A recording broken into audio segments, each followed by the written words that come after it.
Hello everyone. In the last pre-market video, we discussed this. Yesterday was MSCI Index Rebalancing Implementation Day. Because of that, after 38 session of straight net selling, finally FIA turned as mega net buyers. So can we say FIA selling spree is over? No, we can't say that. Hence, in this video, let's discuss those first and then we'll discuss our regular pre-market report for today, 26th November 2024 for the Indian stock market in terms of Nifty and Bank Nifty. Without delay, let's get started. As I said earlier, after 38 session of straight net selling, finally FIA turned as mega net buyers. Yesterday, they net bought for almost near 10,000 crore rupees and on the other hand, DA net sold for 6,900 crore rupees. So, is it over? No, let me explain why. In the last odd 38 straight session sellers were different from yesterday's buyers. Yesterday's foreign fund inflow was index related fund, whereas previous those sellers were big investors like investment firm or hedge fund, etc. Generally, those sellers make their decisions based on the calculation from the index fund inflow. Hence only, in order to understand that, I already made this generic video. If anyone haven't seen those video means,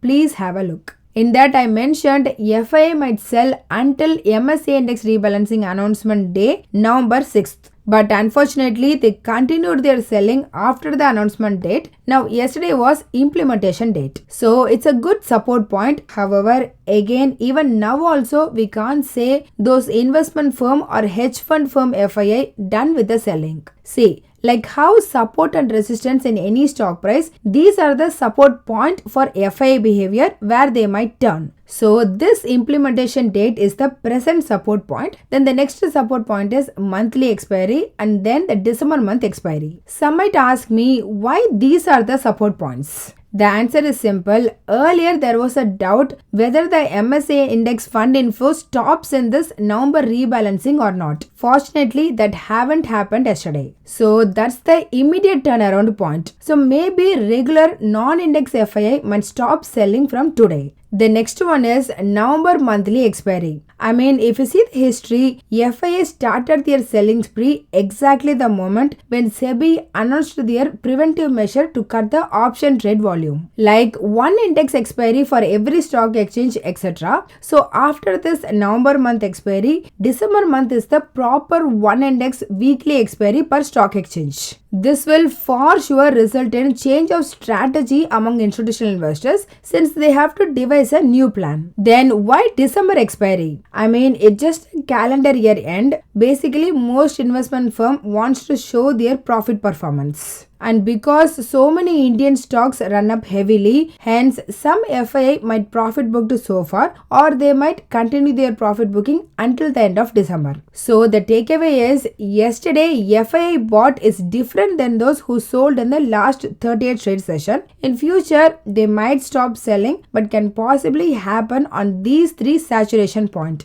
Either yesterday or this month expiry or next month expiry. I hope everyone able to follow me. Now coming to yesterday open interest analysis data. Overall in the index future market, the open interest dropped by 5% and market increased above 1%. So yesterday in coupled with this MSCI rebalancing, it's just a short covering. Again, who did that? It's FII. On Thursday end, they had index future long position 25%. Then on Friday end, it increased to 31%. That again, yesterday further increased to 37%, whereas the other participants holding roughly the same position. Then in the option market, both FII and retail traders wants the market to be flat or to go down. But on the other hand, proprietary traders adjusted the position by selling heavy call options near 25% increase and also equally put options near 23% increase. So basically they are hedging. They want the market to be flat from the present level or to go up. If required, please pause and have a look. This is the overall status. Until FII increasing their long position to above 50%, we can't say they want positive run, and at present both proprietary traders and FII wants the opposite. Hence, for the second day in a row, the open interest data again signaling a divergent signal. For detailed analysis, please refer the article in the community page. So these were the quick takeaway from yesterday's market. Moving to US, last night Trump nominated a hedge fund investor Scott Bessent as a US Treasury Secretary, who is a counterpart to our finance minister, which US stock market welcomed very much, and all three major index closed positive. Dow Jones increased 0.99%, both S&P 500 and Nasdaq increased 0.3%. Here the underperformance in S&P 500 and Nasdaq is purely due to Nvidia's profit booking, so as the share price last night dropped over 4%. In case of VIX, it dropped 4% and moved below 15. About oil, there was a peace deal between Israel and Lebanon, which in turn decreased the oil price by 3%. At the time of this video, WTI crude closed at $69 per barrel and Brent crude closed around $72.5 per barrel. Regarding Indian ADR, all four major ADR stocks closed positive but around the different rate. However, if we calculate the arbitrage, then all of them indicating 1 to 2% positive. Only Reliance GDR indicating negative arbitrage, but nowadays for most of the day in the GDR market, Reliance is trading at discount. In comparison, HDFC Bank and Wipro got some premium. However, that positivity doesn't transfer completely onto GIFT Nifty. Today early morning at 3 am Indian Standard Time, it closed at 24,347. Equating that to the spot market, it's indicating flat to 30 points positive opening. As a summary, last night US market closed positive and also Indian ADR and GIFT Nifty all indicating the positive opening. Moving on, as per stock open interest, Alchem Lab, JSW Steel, HCL Tech, Bajaj Auto, Voltas and Dr. Reddy's got an increase in open interest along with a negative close indicates the short build-up. On the other hand, India Mart, Marico, HDFC Bank, Coal India and Airtel got an increase in open interest with a positive price close indicating the long build-up. About the things to look out, not much during our market time, but for US in the night, FOMC meeting minutes, new home sales data and CB consumer conference data for November month are the important items we need to keep an eye out today. Coming to technical, Nifty opened 350 points gap up and traded sideways throughout the session, then closed at above 24,200 with robust volume. Thus on the daily chart, Nifty formed a small red candle with upper and lower shadow, resembling a high wave kind of pattern, indicating the emergence of indecisiveness. However, Nifty moved above 21-day exponential moving average and entered the upper band of the Bollinger Band. In addition, RSI jumped above 50 mark with a positive crossover, all indicating improving sentiment and signaling a further positive movement. On the higher side, 24,500 is expected to act as a crucial resistance. A decisive move above this level could trigger a further rally. On the lower side, support is at 23,950 to 24,000. In case of Bank Nifty,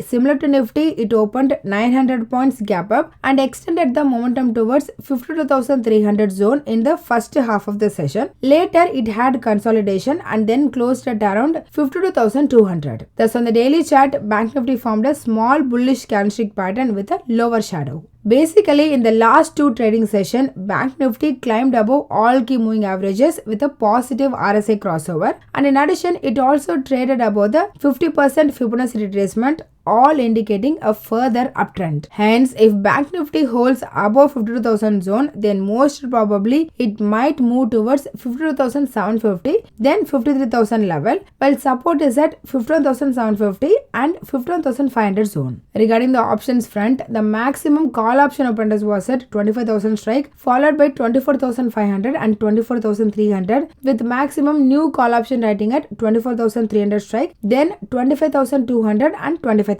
On the put side, the maximum open interest was at 23,000 strike, followed by 23,500 and 24,300, with maximum new put option writing at 24,300 strike, and then 24,200 and 24,000. Thus, from options data, Nifty might face immediate resistance at 24,500 followed by 25,000, which forms a key resistance zone with support at 24,000. So that's all in this video. Hope you all got some information. Please consider subscribing to the channel and liking the video so that it will help me beat the YouTube algorithm and also motivate me to do more. Please don't make any investment decision based on this, as I'm not a SEBI registered advisor. I'm doing this for me and viewers' educational purpose only. Thanks for watching.